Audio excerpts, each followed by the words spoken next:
इन दिनों news channels में, अखबारों में हम डिप्रेशन के बारे में बहुत सुनते आए हैं।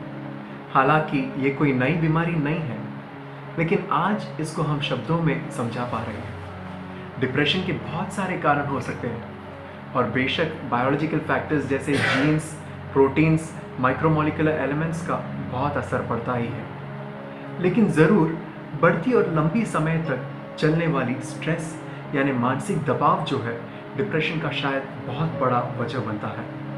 हम देखते हैं आजकल बच्चों से लेकर बुजुर्ग तक लोग बहुत स्ट्रेस में हैं और यही राहत बनकर यीशु के पवित्र हृदय का समारोह हमारे लिए आती है। वैसे कैथोलिक चर्च में ये पूरा महीना यीशु के पवित्र हृदय के लिए समर्पित है। यीशु के पवित्र हृदय की ओर जो आराधना और लगन है, उसकी शुरुआत हम देखते हैं 11वीं और 12वीं सदी में बेनेडिक्टिन सिस्टर्सियन आश्रमों में।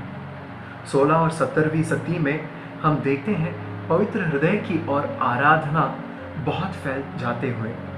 इसके कारण थे संत गरत्रूद, जिन्होंने एक दिव्य दर्शन संत यूहन्ना के समारोह के दिन देखा कि वे खुद यीशु की छाती पर सिर लगाए वहीं बैठी थी और गौर से यीशु के दिल की धड़कन को महसूस कर रही थी। और वो मन ही मन सोच रही थी, संत यूहन्ना ने भी तो ये धड़कन सुने होंगे, लेकिन क्यों वे इस विषय में कहीं नहीं बताए। तब यीशु उत्तर देता है, ये आने वाले पीढ़ी के लिए आरक्षित है जो प्यार में ठंडे, जख्मी और मानसिक दबाव में पड़े हैं। कुछ ऐसे ही हालात में संत मार्गरेट मैरी एलाकॉक को 4 दिव्य दर्शन मिलते हैं जो करीब 18 महीनों तक होता है, जिसमें से हमको मिलता है यीशु के पवित्र हृदय का वो तस्वीर जहाँ जलती ज्वाला हम देखते हैं और उसके बीच का क्रूस और दिल से लगा हुआ कांटों का मुकुट जो यीशु के दुख भोग और हमारे प्रति उनके प्रेम को दिखाता है। संत मार्गरेट को यीशु ने कहा, मेरे दिल के समारोह को मनाना है जो पवित्र शरीर और रक्त के समारोह के बाद आने वाले शुक्रवार को समर्पित किया जाना है। इस प्रकार सन 1856 में पापा पियूस 9वें पवित्र हृदय के आचरण को एक समारोह का पद देते हैं। 21वीं सदी के प्रख्यात पुरोहित और धर्म शास्त्री कार्ल राइनर दिल को समझाते हैं बाइबल में इस्तेमाल की गई संजीवन जल के रूपक से। वे कहते हैं, दिल दिखाता है एक इंसान के पूरे अस्तित्व को। इसलिए ही नबी एज़ेकियल कहते हैं, परमेश्वर वादा करते हैं कि इस्राएल से पत्थर के हृदय को निकालकर रक्त मांस का हृदय वो प्रदान करेगा।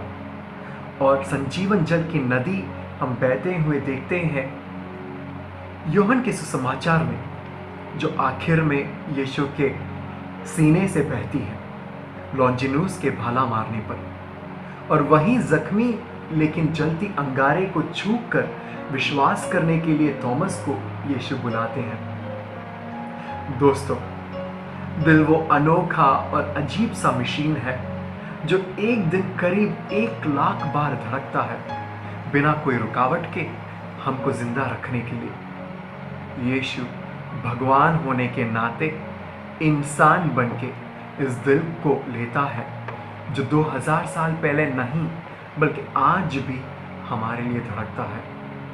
यीशु दिव्य दर्शन में संत मार्गरेट से वादा करते हैं, जो 9 महीने के हर पहले शुक्रवार को मेरे पवित्र हृदय का पूजा करता है, उनके परिवारों में मैं शांति ले आऊँगा। उन परिवारों में दबाव में रहने वाले और पापियों के लिए मैं राहत बन जाऊँगा और मृत्यु की घड़ी में उनको सांत्वना दूंगा। वो कहते हैं कि मैं उन्हें सिखाऊंगा कि अपराधियों को कैसे प्यार से जीता जा सकता है।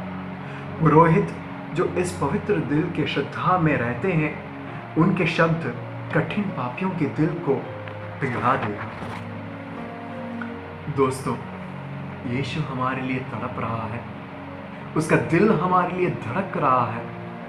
इन दिनों दिल की गहराइयों से हम भी प्रार्थना करेंगे। वही हमारे इस जख्मी दुनिया का इलाज है। यीशु का खून मेरे शरीर को शुद्ध कर, यीशु का प्यार मेरे दिल में भर जा, यीशु की ज्योति मेरी आत्मा को आलोकित कर। सबको यीशु के पवित्र दिल के समारोह की हार्दिक शुभकामनाएं। जय यीशु।